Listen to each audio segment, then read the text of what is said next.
Game of Thrones Season 3, Episode 4, and now his watch has ended. Little double entendre in the title.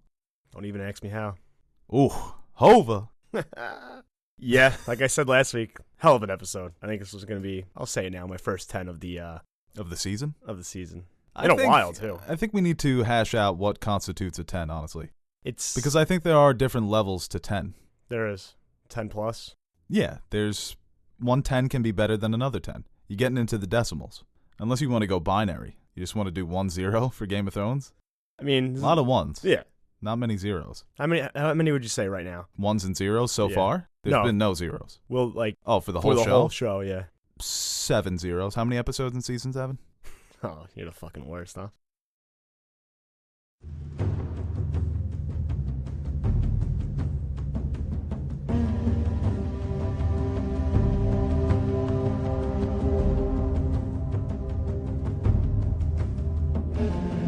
Yeah, in the first scene of this episode, it begins with Jaime and that first shot of his hand dangling. And I said in the last episode when they actually chop it off that it's kind of stupid to say. It's obvious that the hand is just completely cut off, but it just looks so detached. I was just imagining, too, looking back on that, that first, minute of that just happening, and you're staring at it. You're trying to probably convince yourself, this is nothing you can do. It's off your body. But yeah, I think it's almost he's screaming more not because of the pain, but just the shock of what happened and what that means for him. And this first scene is humbling for Jaime. Oh, he's distraught. Yeah. I think probably smells. It's disgusting. It's gross. If anybody out there has seen a Russian movie, Hard to Be a God, this is basically the movie for 3 hours. This scene with Jaime. It's just people in the muck and the mud, just looking disgusting, probably smell disgusting. And he's dying. He's crying out for water, and they kind of do one of the dead homies, like my dead homies drink before Jaime Lannister, and they pour it on his head. But he has to warn them, if he dies, then they're in trouble. But it wasn't water. You're burying the lead. Yeah, I did. It was horse piss. Yeah, it's 27 hours when he has to drink his own pee, but hey, it works. He tries to fight too. It's a nice little... I think at first they were scared. What? When he got a sword, they're like, oh shit. But it's a precursor to all the struggles he has later on throughout the seasons. He's not the same man he used to be.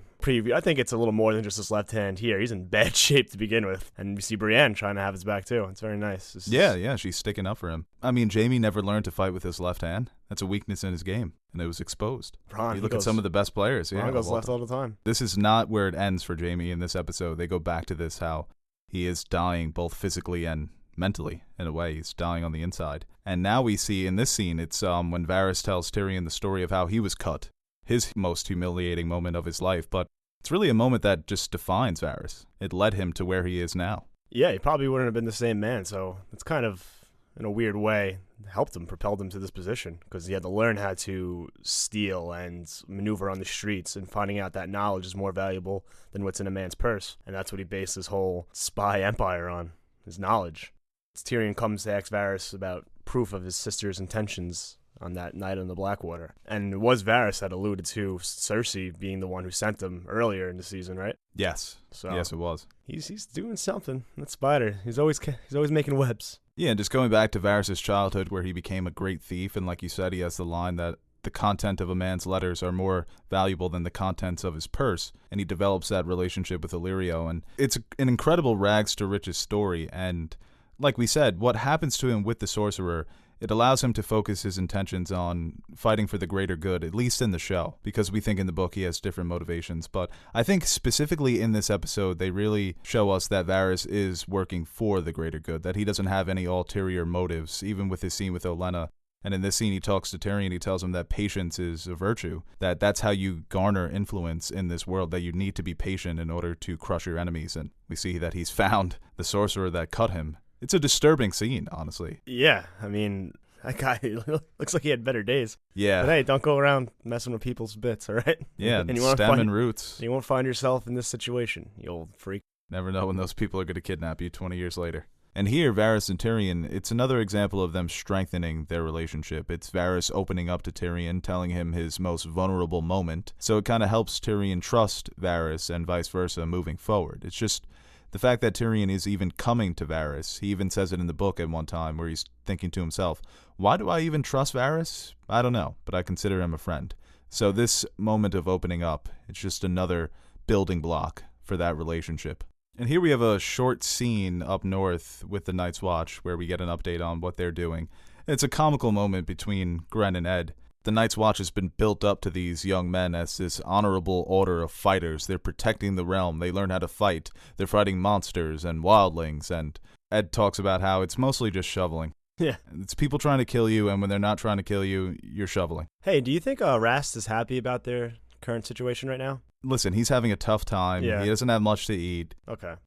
Oh, no, I just didn't know if he was upset at Rast or anything. He doesn't shut the fuck up about it. Well, what about Gilly? Sam's just trying to be nice, and she's like, just take this fucking all she cares thimble about back. is her baby. Yeah.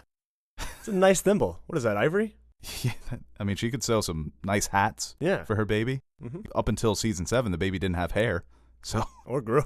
or age, yeah. Yeah. Just need one outfit that you can sell. Save money. She wanted nothing to do with that. Yeah, this scene is kind of just foreshadowing what's going to happen later in the episode. And this scene kind of scared me too. It's the only scene in the episode with Bran and Jojen.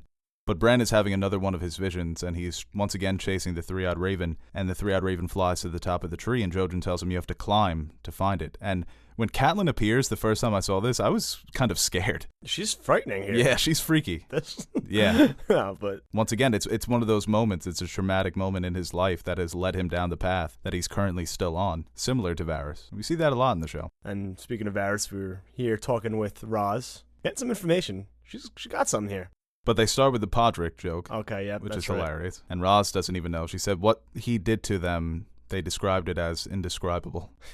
Varys has a great line, prodigies appear in the oddest of places. Boy, Podrick, man, he's a pelvis prodigy. See that, boy? I like that. Yeah. Nice alliteration right there. But Pod, Roz- the pelvis prodigy. Pod the pelvis prodigy. Yeah, but Roz, you've underrated Roz, and she turns out to be a pretty good spy here. I never underrated her, but yeah, she did. She knows how to read. Yeah, people forget that. Yeah. Hooked on phonics, You're a Roz. good reader. But she notices the 2 feather beds, obviously. I love that line when they're like, oh, who does Littlefinger care about to have a feather bed for other than Littlefinger? Yeah, it's one of his girls, and Roz is like, no, trust me, I'm one of his girls. Yeah. He does not like us. But they both deduce that it is going to be Sansa Stark, and it makes sense why Littlefinger would want her, because they talk about it later in the episode, but Varys even tells Roz, prodigies appear in the oddest places indeed, talking about Roz, and yeah, she does well for herself until She doesn't. she gets mauled. Talk about one of the best players in the game, Marjorie and Joffrey again. She just knows how to hit all the right notes when Yeah. she's with Joffrey. It's amazing. That It's like, he's giving her the tour of all these dead people, and she's like, let's see some more dead people. ooh, tell me about these guys. This psychopath. And he goes into I love the his references, though, from all the, like Aryan, who drank the Aryan Brightflame. Bright Flame. It's a hell of Yeah. a name. Who drank the wildfire. He was a douchebag in Tales of Dunk and Egg. It's and then so hard to keep track of the I know. Targaryens, man. it's like, what's harder, keeping They- up with the Kardashians or keeping up with the Targaryens? The Targaryens. Yeah. And I'm And pretty don't sure- they reference the Dance of Dragons, too, Yeah. right? Yeah. So that's a nice little Easter eggs there.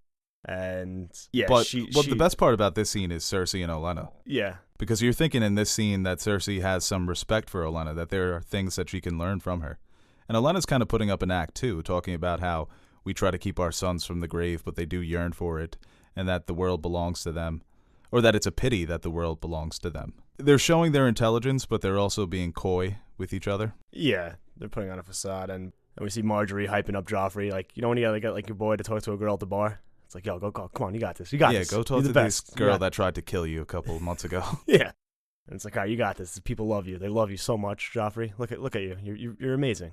Just shows the impact of Marjorie that she's had. You know what? Yeah. And Cersei, and she gives this look to Cersei. When you're doing the clips, stop it right there. She gives this look to Cersei, like, yeah, he's fucking mine now. Because Cersei's freaking out. She's like, what the hell are you doing? No. Yeah, it's a mixture of Marjorie as taking control over Joffrey, so that limits Cersei's power, and also of just fearing for Joffrey's safety, because in order for Cersei to stay in power, she needs Joffrey alive. Two of the best players in the game, and I can't say enough about Lady Olenna. She is just such a goddess among these punks, including Cersei. And watch yourself, right? Once again, another great example of manipulation in the show, where one of the best scenes with Theon, though, where Theon is opening up to Ramsay about how he never could consider himself a Stark. Yeah, he's reflecting on his mistakes, going back to killing those 2 boys, and he tells Ramsay, which is important, that wasn't Bran and Rickon. Talking about Ned Stark was his actual father, my real father, got his head chopped off in King's Landing. You think Ramsay during any of this was like, oh man, that's actually kind of sad? Nope. during none of it. What do you think? What's going through the mind of a Ramsay Snow right now? I hope that they put up the cross when I get in there. And I hope there's no lights on, because when I light that flame and I want to have the creepiest look on my face. That's all he's thinking about right now. Until he mentioned the two boys, he's like, oh, that could be of value to me. Okay, let's just get you inside so I can torture you some more. But Theon, I think it's one of the saddest scenes where he talks about how Robb Stark could never consider him a brother, that his title fit him better than his clothes. It's just, they go into it in the books as well, that Theon always wanted to be a Stark, but he's always caught between these two families, and he talks about how he made the wrong decision, and you mentioned about how he said his real father got his head chopped off, and it's not a tiny decision, it's a major decision, but he chose wrong, and if he had chosen Robb, who knows what type of world we'd be living in today. Probably the North probably wouldn't be doing that well. Nah, Theon probably would still be dead at the Red Wedding. Yeah. So, death might be better than Reek. But Yes. that look on Ramsay's face, man, when he tricks him. Yo, he's like, I brought him back. He killed the others. Just playing a role. He knows he's in control. And this scene between Jaime and Brienne, where Brienne is trying to encourage Jaime to fight back, to fight for his life, because Jaime admits to her that he's basically given up, that he's almost trying to kill himself by refusing to eat, refusing to drink, that he's ready to lay down in the dirt and die. And the lines that Brienne says to him when she says, now you've gotten a taste of the real world, you've lost something important to you, and you just want to give up. it's a little harsh, though. Come on. Give my man a break. Why? He needed that. I know. He was about to kill himself. Yeah, but What do you mean it's a little harsh? that's mean. You are so sensitive with the Lannisters. What do you He mean? just went through a traumatic experience in his life. She's like yelling at him. Yeah, and if she didn't yell at him, he probably would have just died. Nah, he was going to eat that bread. He was not going to eat that bread. He was hungry. Well, even the line he says where I lost my hand, I was that hand, it's pathetic that this is his mindset. And she reflects on how she knew about what Jaime did for her and how the Sapphire Islands, they call it that because of the water. And this is the beginning of Brienne changing her whole mindset on Jaime. Just the perfect speech at that time when she says that you sound like a bloody woman right now. And Jaime, I think that's the line where Jaime looks up and says, you know what? I'm going to show you. I'm going to eat this fucking bread. Give me some butter. What if it was just the opposite? It's like, oh, wow. You really brightened me up, Brienne. Now I'm not going to eat double the amount. You have to take a risk, man. That's life. Life is a risk. And a great scene that mirrors a scene earlier in the season between Tywin and Tyrion, where now we have Cersei going to visit Tywin. And just such a dumb thing to ask Tywin Lannister. I just want to make sure that we're doing everything in our power to get back Jaime. Well, Jaime, who's that? Well, he says, I've never heard of him. I started a war for Tyrion. I forget the insult he calls him, but it's not great. Lecherous little stump. Oh, my God. Guys, he has somebody, I'm sure, that works in the back. That writes just his writes insults? insults every time, so he has them prepared. Because you can see he gets excited when he can use them. He doesn't pull punches. He but, does not. Yeah, he's like, what do you think I'm doing for Jaime? If I do that. Yeah, it is a good scene, but she goes for something else. She wants, basically... Well, that line that Tywin has when they're done talking about Jaime, he's writing. You're still here. Yes. Why? It's like, why? Quick sidebar, you know like the stamps they put on their letters? Yeah. It seems so satisfying. I would be stamping letters all day. I want to bring that back. Let's invest one of those. It feels official, too, you know? Yeah. You got the little pen that you dip into the ink and you write on it, like you're doing official business, and then you stamp it with the NS, Nerd Soup. Oh, we should get those made. Donate to our Patreon. But the real reason Cersei's there, she wants to know why Tywin doesn't confide in her, that she's always listening. Maybe he should be looking at her the way he does Jaime, but he says, you're not as smart as you think you are. Or something along those lines. He says, I don't distrust you because you're a woman. I distrust you because you're an idiot, basically. Yeah, true. Well, she's not an idiot, but she is very idiotic in this scene where the two things that she's bringing up, are we trying to get Jaime back? Obviously. The Tyrells are a problem. No, they're not. Well, they're a problem because Marjorie is manipulating Joffrey. Good. I'm glad that I wish that you would have known how to do that, because then we wouldn't be in the situation we're in now. Tywin claims that he started a war for Tyrion. It was really Joffrey chopping off Ned's head, and Cersei didn't want him to do that, but because she couldn't control him, this is the situation they're in. So it's not the Tyrells are a problem. The Tyrells are a problem for Cersei, specifically. Yeah. And Tywin's got plans for them. He's got something on the back burner. Yeah. But it goes right to the scene switches to Olenna, which is, you can make the case that's Tywin's biggest adversary here, and the war between them, the Tyrells and the Lannisters, it is very subtle until season 6. Yeah. It's it's so funny how, like, I mean, Varys inquires about her interest in Sansa, and they're both trying to, Littlefinger's trying to get Sansa for his own gain, and then Varys and Olenna try to use her for their gain. And Cersei comes in and marries her to Tyrion. Yeah. And Marjorie talks to her yesterday in the next scene and she's just getting yanked in all directions, and she has no idea. Yeah, she's a very important piece, and I know. easy to manipulate at this point because she still is so naive. I really enjoy the scenes where Olenna is just talking down about House Tyrell, where she's mocking their words, growing strong, and she tells one of the girls, "Why are you sewing a rose? I see roses all the time in the bed sheets on the bottom of my toilet seat. Winter is coming, those are strong words. Hear me roar, we do not sew." And it's funny because Olenna is probably one of the most badass characters in the show, and the rose of House Tyrell, it kind of represents the way they operate. Unassuming, seemingly harmless, elegant, and nice to look at, but will prick you in the balls if you mishandle them. Every single line is just so well written and well timed and well placed. There's not a line wasted. When she says, "Ooh, look, girls." Look, little loves. A spider in the garden. Run along now. Grow strong. And the way Varys is walking with his arms tucked. I love this encounter between them. I love this too because it's how you see Varys' take on Littlefinger. Calls him the most dangerous man, and he's enjoying this a little. Yeah. Even when he he saw he got the 2 feathered beds, and Ross told him about what he's missing. He just like, oh, okay, I see you, Littlefinger. How am I gonna get in the way of these plans? Yeah, he respects him. It's almost a Sherlock and Moriarty relationship where they're battling on either side, and this is why I say in the book it's a bit more obvious that Varys is working for the good of the realm, because why would he help the Tyrells? Because it just benefits the realm to have Sansa Stark in the control of a house like the Tyrells, where Olenna talks about it all the time. They shouldn't have gotten involved in Robert's Rebellion. They shouldn't have gotten involved in the War of the Five Kings. Oh, are you talking about Show Varys? Yeah, I'm talking about Show Varys, that Okay. it just makes more sense for the realm. It doesn't help him to have Yeah. Sansa in the hands of the Tyrells. It's just better for everybody involved, Okay. rather than giving Littlefinger what they call her the key of the North. And just the beginning interactions between Varys and Olenna, where Varys is trying his everyday lines on Olenna. He's trying to really feel her out to see how smart she is, and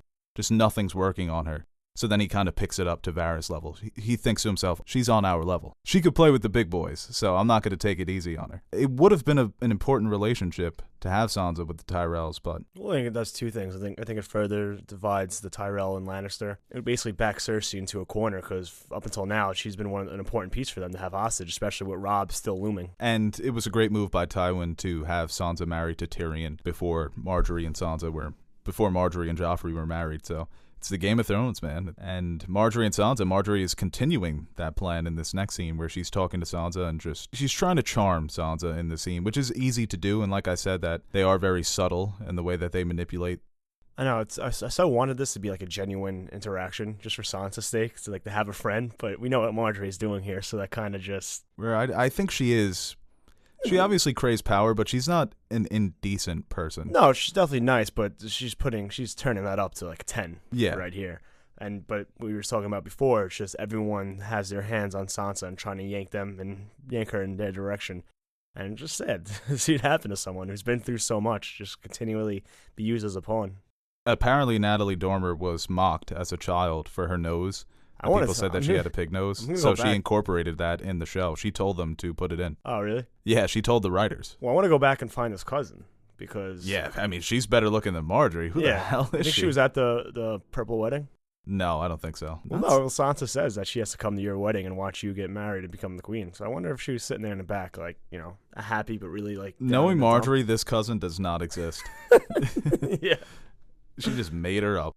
But yeah, she proposes to Sansa, how would you like to marry Loras? And her eyes light up again, and she has a scene later in the season 2 where they're sitting at the garden and they're bonding with each other. So Loras can play the game as well. Obviously, they all are in on Sansa. So, and this is what was foreshadowed earlier in the episode, is the rebellion of the Night's Watch against Gior and against Craster. Craster had this coming. I mean, you act like a bastard your entire life. You're hiding food from these men. I don't know how he thinks he's going to fight the Night's Watch if they ever do rebel. It's Craster and a bunch of starving women, and he thinks that he's going to be able to somehow beat the Night's Watch. But the way they antagonize him, the way they egg him on, Carl Tanner and Rast, it was bound to happen. Yeah, much as Craster sucks, he has a point. It's like, hey, you guys just came to my fucking house and you want me to give you everything I have? It's like, I need this for the winter. You could tell why they would be upset and being freezing cold, starving to death, just witnessing what you're just witnessing. And you have to hang out with Craster all fucking day. Yeah. I think that's a good recipe for disaster. And well, before they do rebel, we should talk about when Jeor Mormont eulogizes Bannon. Game of Thrones, the way they incorporate humor, it's so clever. And I think it gets underrated how funny the show is on an episode-to-episode basis. There's always something that makes me laugh. And when he's talking about, he came to us from... He came to us from... Where did he come from? Down White Harbor way. But that's kind of where it starts, where Ras is talking about, and they even mention, I think it's Ed, he said, I never knew Bannon can smell so good. Where they're starving so much that they're even considering, why are we wasting this food? I know. This potential food. When he calls him bastard again, though, he's like, what's his name? Carl fucking Tanner? Carl fucking Tanner, yeah. Hits him with a fucking move. The way he fights, too, it's like a He's weird quick with that stance. knife, yeah. Fucking Ras, that piece of shit. Because Jeor was ready to scrap Dude. with Carl, and Carl got shook.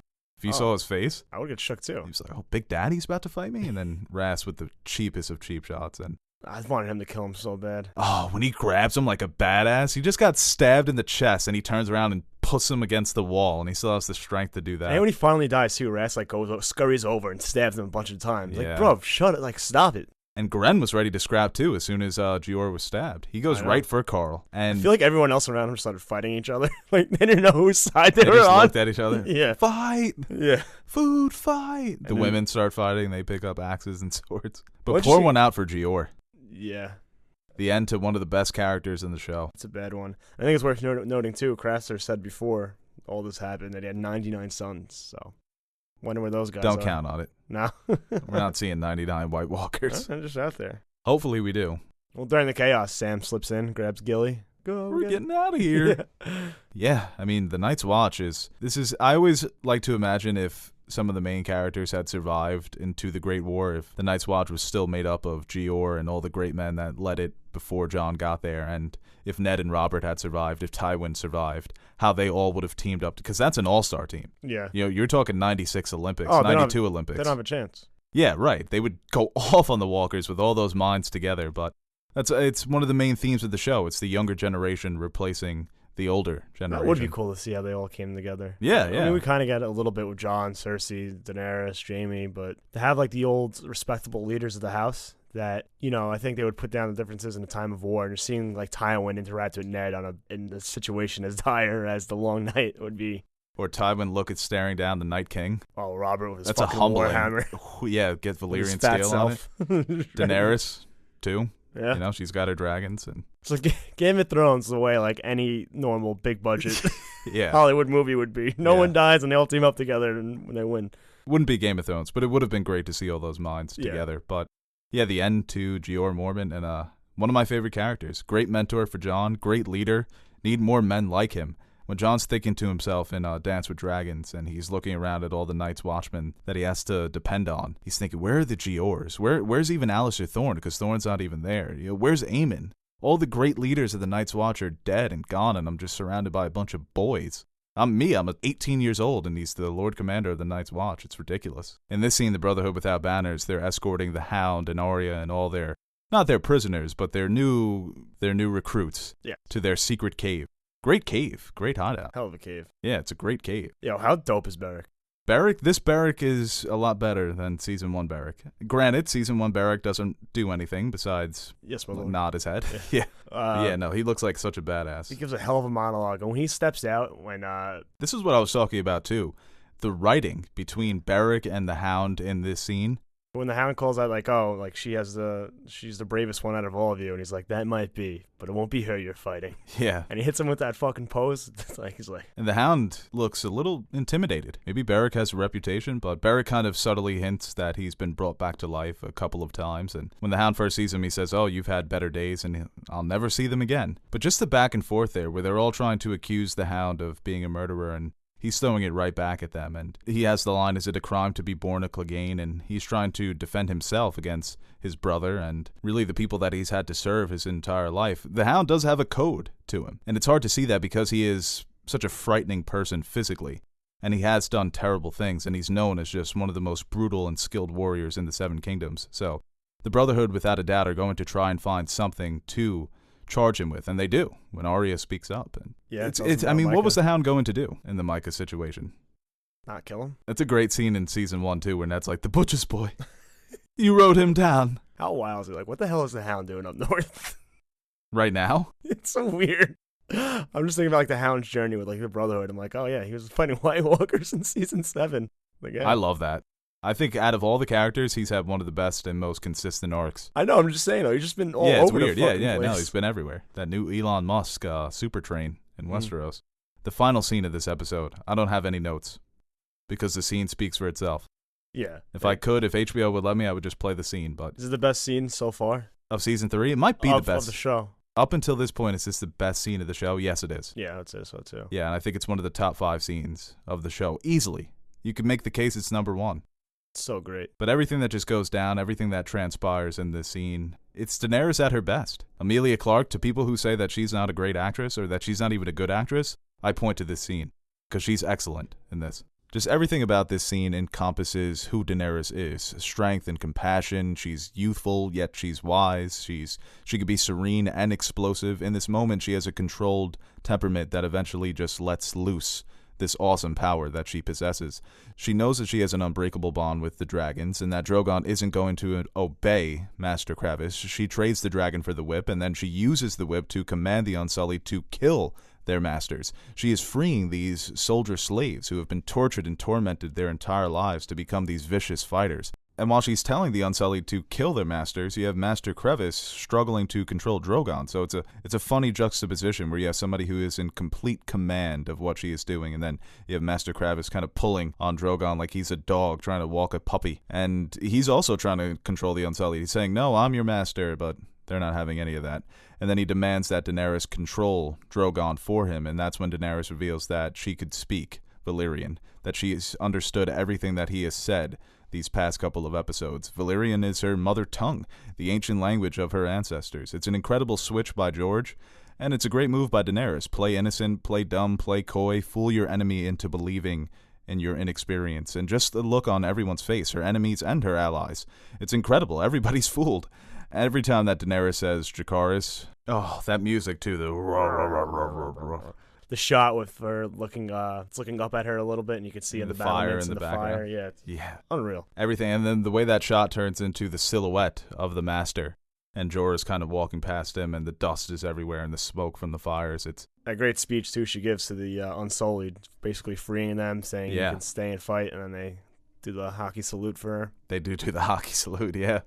And she gives them a choice. She frees them. She tells them that they're free to leave, similar to like what she did with Missandei. But, you know, the Unsullied, they decide to stay and fight because they are obviously extremely docile and obedient to commands. But it's the fact that Daenerys gives them the opportunity to leave, that she gives them the choice. And that's why people want to fight for her. It's a great shot, too, just seeing the entire army leaving Astapor.